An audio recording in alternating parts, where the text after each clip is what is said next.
So I was about to say, now. Peter has now become a level 99 space wizard. Well, this blanket's very warm, and it came from a good place. Yeah, no shade. Yeah. All right, so we're going to continue on with Peter and Frank and Jeb, but this time we're gonna fraction it even further. Whoa. Oh. Will our team ever see another member? Nope.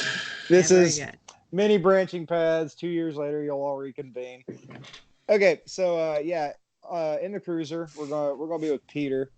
You're driving. It's mostly silent as you're heading to county.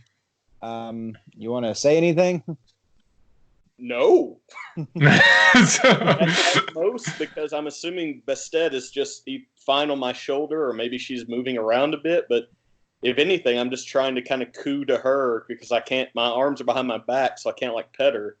I'm just trying to reassure her. She could pet against you, though. What is the cat doing? She is curled up in your lap, softly purring. Yeah. Perfect cat. So eventually Officer Park says, "You don't talk much, do you?" No, officer. He goes, "That's fine. If it makes you feel any better, and I mean, you for whatever kind of work you can, you want to trust me. Stonewall's way too fucking poor to afford, wired vehicles. So." Okay. He says, "So those prints out in the woods that you were making making castings of." Yes. Kind of weird, don't you think? They were unusual. We had received a report from a local mechanic, I believe, that there were skunk apes in the area, and they were armed with guns. Shit. But also, sorry, officer, I didn't know you swerved into a tree. But How did the dice get in your mouth? Oh my god! This is a real question. Oh my! But also Mrs. McElray, the leader of the Women Who Hike group, if you may know her, she had reported a pterodactyl sighting in the area. So it was of double interest that found out evidence. He goes, "Well, there's not really any skunk apes around there that I know of. A lot of deer prints, though. Did you happen to see those?" Yes, they were prominent in the area. The area is populated with deer. I don't know why that's A little too. I'll say it. Shit. A little too fresh for those deer tracks were really, really fresh. Like, it seems like the guy would have been walking on top of them. I don't know what to tell you, officer. A man shot a gun into the air, which could have scared wildlife, and myself and my friends were running very quickly, as I assumed the man was, so I can only assume much wildlife passed through the area. So that's fair. And he says to you,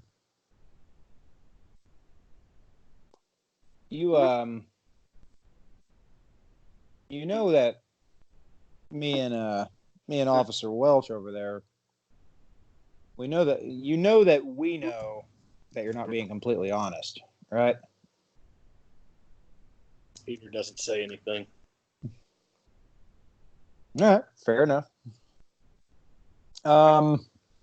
Over at the O'Neill cruiser, Frank used before they booked him, they did allow him to use his phone. He unfortunately had to call your mother and say that a couple of vehicles need to be moved, and he also used it as a time to give Jacob Adams a call, just kind of mention, hey, we might be in a little bit of a jam. And when you guys are in the cruiser, he says, "Just so you know, son, Jacob said that he'd be on the case. He might be able to help us out. Not charge us too much either." Oh, I hope not, since Zach here decided to pull his gun. You know what, Zach? You've always been an asshole, man, but this is a new level for you, buddy. I mean, you're in high school. I thought you were kind of a dickhead, but I mean, you're just a piece of work. Well, let me tell you, Jacob's got that Southern country boy fired up. Like, Shit. he's like, Wow, this I was like, he goes, keep talking. Anything you say can and will be used against you. oh, really? I think you bring up how much of a dickhead you are in court. I mean, come on, dude. I mean, Jesus. The last years after high school didn't do you real good, neckbeard. fuck. He goes, laugh it up, Jabber. You're the one in the back of a patrol car. Yeah. Crazy. He's like, I never took you for a killer. You know that? Oh, fuck you, man. I just figured you were always just some pussy on the sidelines. Oh yeah, and look at you becoming, a cop, so you could wield a gun, and feel like a big man. The smaller of the two, the smaller female officer. She goes, "Can you two please both just shut up?" Oh yeah, I'm sorry, ma'am. I shouldn't have been talking like that in front of you. It's just, I can't help call bullshit when I see it. Zach goes, "You know what?" And the little woman goes, "Zach, shut the fuck up." Yeah, Zach. Heal, Zach. You see, Frank. He looks over at you. He just kind of, he can't, obviously he can't give you the thumbs up because both of your hands are behind your back at the moment. He's kind of, good job. So we're gonna stop there with you guys. We're gonna keep recording. So we're gonna bounce over to Beryl. Yeah, Beryl. To Bastet. Beryl. The Adventures of Bastet. You see her like one claw retracts and it looks like a key, and she crawls behind you and starts picking it. So no, that doesn't happen. It could though. Unfortunately, if you wanted it to. That game would be rad. You are the GM. Anything you say can and will be used. So so you and Destiny, you're still at the school. Mm-hmm. Last thing she says, tell me everything you know. Mm-hmm. And you see her like texting. What all things know? Obviously, you do not have to sum up like a couple of months worth of play. Just give me a ballpark. I mean, really, I'm laying it out on the table since she did, help me in this creepy situation. So about she already knows about the stuff from before the ghost house, right? So that's not really relevant to this. But yeah, just everything about the hand and the old boy getting eaten by rats, and the fact that my friends think that maybe there's a skunk ape, which is, probably not related, but or a pterodactyl. Who the fuck knows? Or a pterodactyl, yeah. But I want to think throughout that you just hear the echoing voice of shitty wizard. I don't think the shitty wizard has anything to do with this, but okay. He was shitty though. He was shitty. He didn't have a cool blanket like that. So once you get done talking to her, she she's like, all right, tell you what, bar's going to be closing kind of soon. It's Tuesday. No one's fucking drinking. We'll meet back at the Pickaxe, okay? Okay. We'll meet your buddies there too. All right. I'll shoot him a message and see. I haven't heard anything from them yet, so I don't know if they're just running around in the woods or what. But so she drives her vehicle. Actually, did you all take one vehicle or two vehicles? I forget. It was mine. Oh, okay, yeah. You all drive back, and on the way, Rat goes, wait, so like ghosts and shit, that stuff's real? So that's a surprise, but like your friend getting eaten by rats and stuff is not. Well, I mean, okay, all right. Rats got, they got like bitey teeth.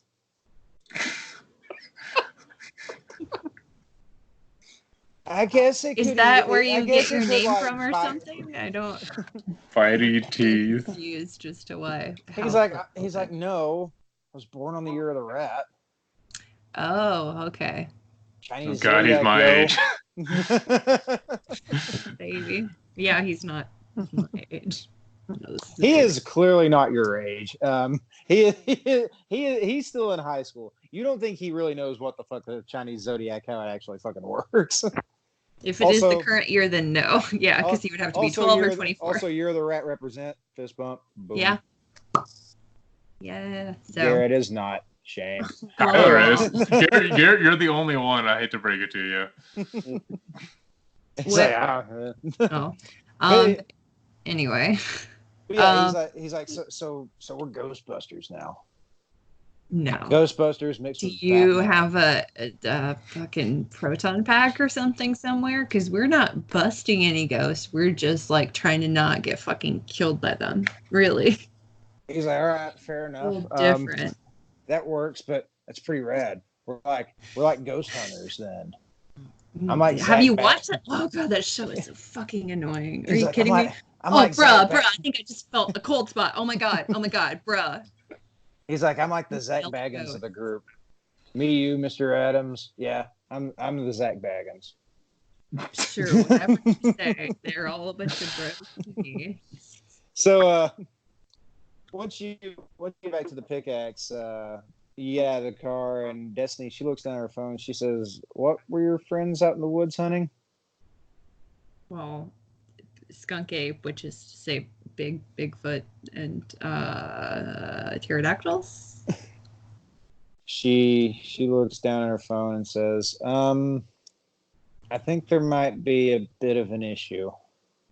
Well, I mean, I haven't heard back from them, so yeah, maybe they're just out lost. Maybe they lost signal or something, or do you have some sort of information from your point of contact? She goes, one of my people might have, been in the group that picked him up.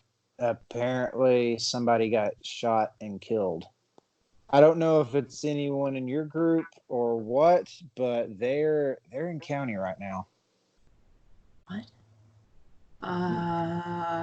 Shit. Okay. Let me shoot out another quick text just to make sure that. Okay. At that point, you notice that, you look down at your phone and you see a text coming in from Jacob Adams, and he says he says the other guys have been arrested. Fuck. Okay, I guess we have to go down to the jail because they're there. He said. I mean, following that is another text saying, don't worry about it. I'm on the case. I'm representing them. I can probably get him. He's like, I'm working something with the DA. Working something with DA. Can get them out on bail tomorrow. Oh, Jesus. I could go poke my head in or something. Okay, thank you for letting me know what the fuck is going on. Jesus, God, okay. Smiley face, wink, wink, blowing hearts at each other. No. Pterodactyl, skunk ape emoji. Yes, exactly. We need a tiny Tyrannosaurus for no reason. I was about to say, Garrett, what's the skunk ape emoji look like? It looks like just an ape, like doing like a thumbs up, like a ZZ Top thumbs up. All right. That's what it looks like.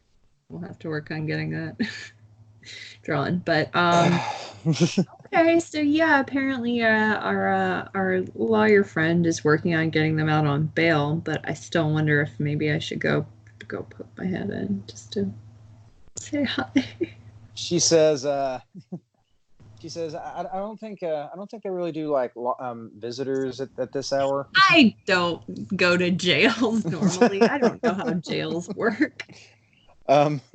She's like, she says, just okay, if they're getting bail posted, I don't work tomorrow. Do you work tomorrow? This is up to you, by the way. Let me look at my schedule real quick. No, I'm off. Okay. If they can get out on bail, God, that's going to fucking complicate things. On your side specifically, or just in general? Because it seems like just in everybody's side. I mean, they got a crime record on them now, and it also lends you guys, which I'll get to that in a second. There was no way your friend could kind of hand wave this away to make it look less suspicious or something, because I doubt my friends are, killing regular ass people just to be doing. They're good boys. So. This is going to be fun. Hold on a second. Okay, awesome. This is going to be really, really fun. Okay, so that makes me nervous. Fun storyteller GM stuff. She's like, all right, I need you guys to meet me at the school tomorrow afternoon. Okay, like what time? We'll say 4 in the afternoon. Okay. Sure. You bring your people. I'll bring my people. Okay. Okay. So, meanwhile, in county lockup, the three jailbirds are sitting there, and you guys, both of you, have a new condition to stack on to each of your individual other conditions. Notoriety. Oh gosh. Ooh. Whether or not your character actually did something heinous in the past, the wrong people think he did. This causes disgust or ostracism by the common public. Your character suffers a -2 on any social roles against those that know of his or her notoriety. Just, -2 on social roles on people who know your notoriety. But if using social maneuvering, you guys don't need to worry about that because I don't play with that. Let's see. Often comes from rumors and smear campaigns. It's a small town. Everybody's going to know you two were arrested. But maybe the publicity will bring attention to the Skunk Ape Museum because, no publicity is bad publicity, right? So there's nothing he won't do to us. It's like the outlaw, Peter Quinn. Yes.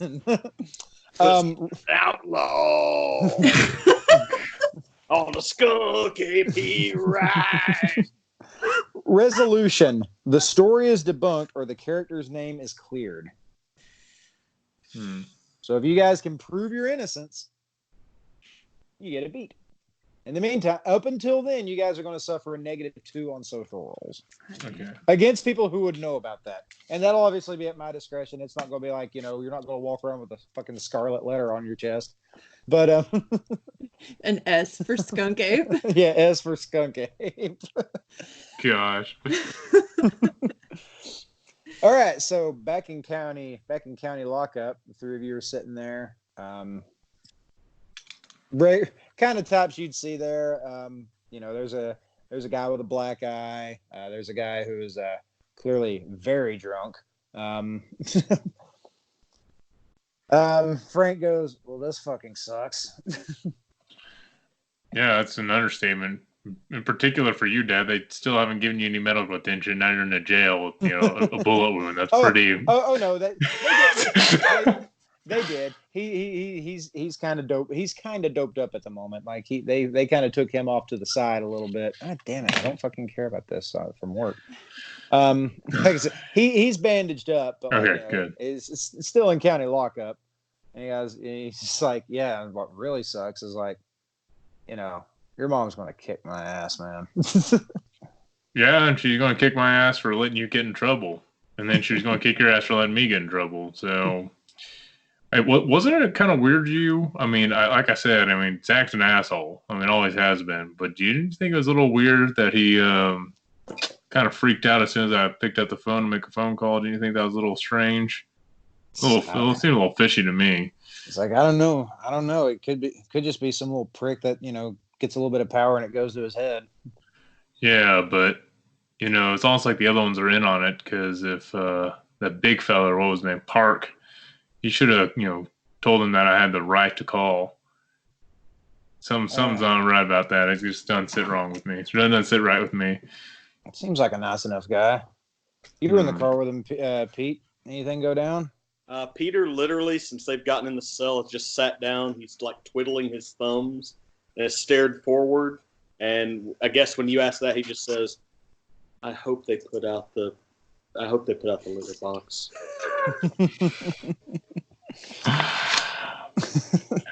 Yeah, I think as well. It's kind of rough on him, Dad. I think it's this is not his environment as we look around.